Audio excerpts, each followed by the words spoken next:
घोसी विधानसभा seat पर BJP ने प्रचार के लिए दिग्गजों को उतारा था, लेकिन विपक्षी गठबंधन इंडिया जीत की बाजी मार गया। घोसी सीट पर सपा के सुधांकर सिंह ने बीजेपी के दारा सिंह चौहान को हरा दिया। घोसी उपचुनाव में हार मिलने के बाद बीजेपी खेमा मंथन में लगा हुआ है। कहा जा रहा है कि दलितों के एक बड़े वर्ग का वोट उपचुनाव में बीजेपी के खिलाफ गया। इस चुनाव के परिणाम से इतर बीजेपी के लिए बड़ी चिंता ये रही कि तमाम कोशिशों के बावजूद वो यहाँ पर दलित वोटरों को लुभाने में नाकाम रही। इससे भी बड़ी परेशानी ये है कि 2022 से अभी तक 3 विधानसभा उपचुनाव में बीजेपी को इस मामले में मुश्किल ही मिली है। इससे पहले खतौली और मैनपुरी की विधानसभा उपचुनाव में बीजेपी को मनमुताबिक ढंग से दलित जाटव वोट हासिल नहीं हो सके थे। अब जबकि 2024 लोकसभा चुनाव के लिए माहौल बनने लगा है तो बीजेपी के लिए टेंशन जरूर बढ़ गई है। घोसी के नतीजों की बात। हालिया घोसी उपचुनाव की बात करें तो यहाँ पर बीजेपी उम्मीदवार दारा सिंह चौहान का मुकाबला सपा के सुधांकर सिंह से था। बीजेपी को उम्मीद थी कि बसपा की गैर मौजूदगी में वो दलित वोटरों के दम पर सपा को आसानी से हरा देगी। घोसी उपचुनाव प्रचार के दौरान 19% दलित वोटर को रिझाने के लिए बीजेपी ने पैतरे भी खूब आजमाए थे। मायावती से सहानुभूति जताने के लिए 1995 के स्टेट गेस्ट हाउस कांड का जिक्र खुद सीएम योगी आदित्यनाथ ने किया था, लेकिन इसके बावजूद चुनाव परिणाम उनके मन मुताबिक नहीं रहा। सपा के सुधांकर सिंह को 57.2 और बीजेपी को 37.5% वोट मिले, जबकि 2022 में सपा को यहां पर 42.21 और बीजेपी को 33.57%, साथ ही बसपा को 21.12% वोट पाए थे। इस बार बसपा मैदान में थी, लेकिन परिणाम देखकर लगता है कि दलित वोट बीजेपी की बजाय सपा की तरफ खिसक गए। खतौली में भी ऐसा ही हुआ था। दिसंबर 2022 में खतौली में विधानसभा उपचुनाव हुए थे, जिसमें बीजेपी को आरएल लीग के हाथों शिकस्त का सामना करना पड़ा था।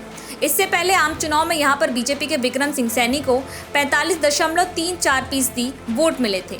तब आरएलडी के राजपाल सिंह सैनी को सिर्फ 38% वोट मिले थे और वो दूसरे नंबर पर रहे थे, जबकि बसपा 14.15% वोट से तीसरे नंबर पर थी।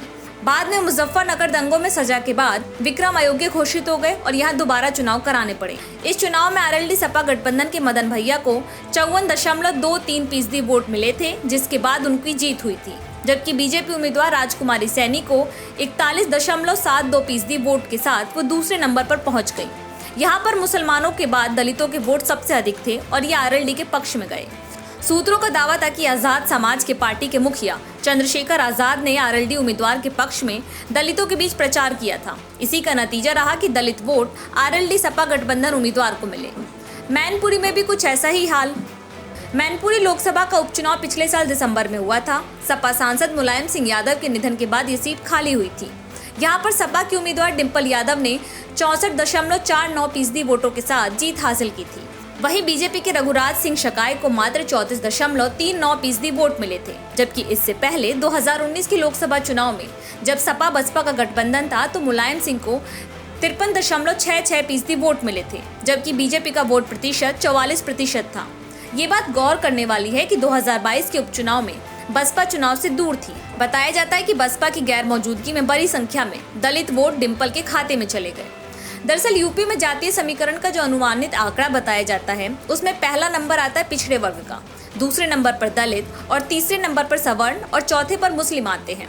यहाँ ओबीसी वोटर्स की संख्या सबसे ज्यादा 52% है। दलित वोटर्स की संख्या 22 से 23% है। सवर्ण 20 से 22% और 5% अदर्स आते हैं। यूपी में तकरीबन 21% दलित वोट बैंक अब तक बसपा का कोर वोटर माना जाता था, लेकिन बीते चुनाव को देखते हुए ये लग रहा है कि बीएसपी से दलित वोटर नाराज है और धीरे धीरे समाजवादी पार्टी और इंडिया गठबंधन की ओर खिसक रहे हैं। हालांकि घोसी उपचुनाव को अभी सियासी जानकार सिर्फ एक ट्रेलर के तौर पर देख रहे हैं, जिसकी पूरी पिक्चर 2024 के लोकसभा चुनाव में ही साफ हो पाएगी।